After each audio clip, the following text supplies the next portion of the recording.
So what I hope people take away from the work that we've been doing is just the understanding that, renewable energy and biodiversity can coexist. At Clashindarroch, we're proof of that with the right partnerships, with the right direction and with the right steering, we can ensure that we're creating these safe spaces of nature whilst also generating energy production.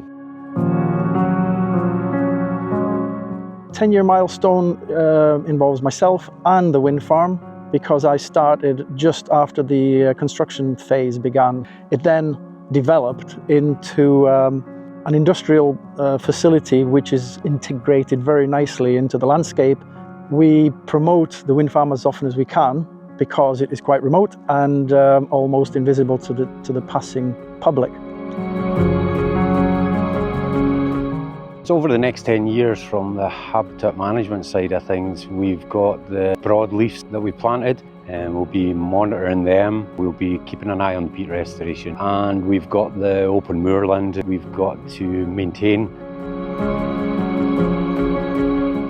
Biodiversity crisis and the climate crisis, they are hugely interlinked.